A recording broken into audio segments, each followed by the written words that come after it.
kay alias Jun na raw ang lahat. Gwapo, masipag, at matalino. Pero sa kabila nito, Hindi pa po ako naka-girlfriend. si Jun kasi may pinakatatago-tago. Takot po kasi akong malaman ito ng iba. Baka kasi puputsain ako ng mga tao. Kaya naisip ko na ilihim na lang. Dahil kahit 23 anyos na siya ngayon, si Jun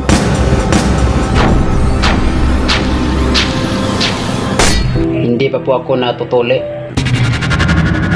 pero hindi lang daw dahil naduwag siyang magpatuli, kundi dahil sa isa raw niyang sikreto na handa na niya ngayong ikumpisal. Ano ito? Malaking kahihiyan para sa mga kalalakihan kapag nagkaedad na hindi pa natutuli. Ito ang kalbaryo ni Jun. Pagka-graduate noong elementary, niyaya raw si Jun ng kanyang mga kababata na magpatuli pero hindi siya sumabay. Yung time na tinatanong akong tuloy na ba ako, hindi naman po ako sumasagot. Dahil may kondisyon daw ang kanyang ari. Hindi po ako tinatanggap magpatuloy noon kasi nga hindi pa po ako tagpos. Yung skin niya, dumidikit pa po sa ari. At saka hindi pa po na ibababa. Kasi matigas na po ang skin niya. Dahilan para mahirapan itong maiunat. Sa ganitong sitwasyon, maaaring mas maging mahirap ang pagtutuli. Karaw magka-infeksyon. Wala po kasi akong budget. At saka kung meron man po, baka unahin ko muna yung pamilya ko kaysa sa akin. Nung nabuli po ako, feeling ko kulang yung pagkabinata ko at saka kulang yung pagkalalaki ko. Pero alam nyo bang may ibang mga lahi na hindi talaga nagpapatuli? Ay una po, kaya nagpapatuli ang mga bata kasi para hindi sila lukuhin ng mga kalaro nila. Para hindi sila tawagin na supot. Pangalawa, kapag hindi ka patuli, ibig sabihin nun, supot ka pa.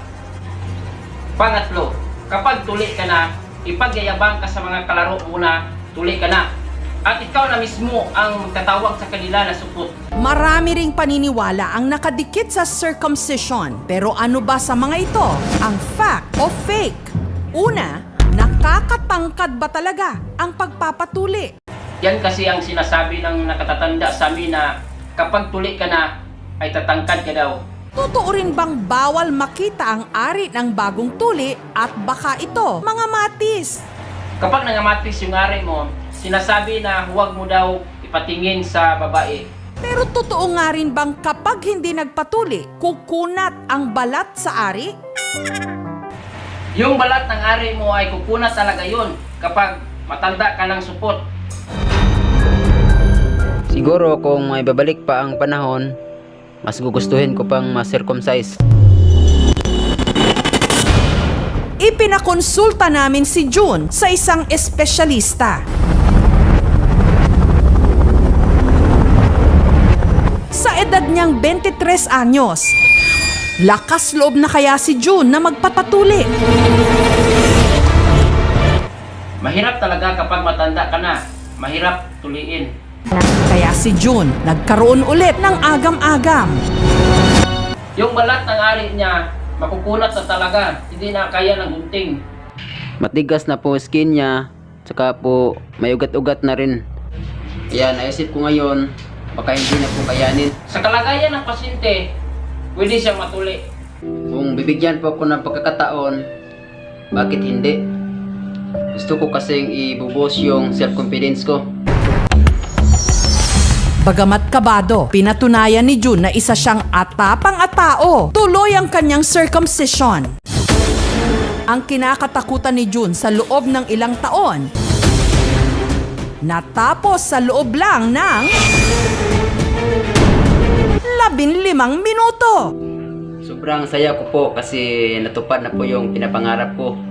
Para po akong nabunutan ng malaking tinik. Salamat po sa Panginoon.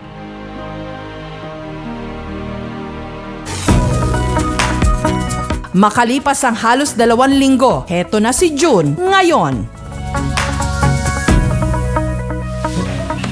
Nabubuhos ko na po yung confidence ko ngayon. Maraming salamat po. Mga kalalakihan, natatandaan nyo pa ba kung ilang taon kayo nung kayo'y tinuli? Natuli po ako noong 12 years old ako. Masakit nga po kasi 3 palo eh. Sa 2, 3. Pero okay lang po, tiniis ko kasi at least buo na yung pagkatao ko. Natuli po ako noong 8 years old. Sa kaso ni June, it's never too late. It's never too late na magpatuli.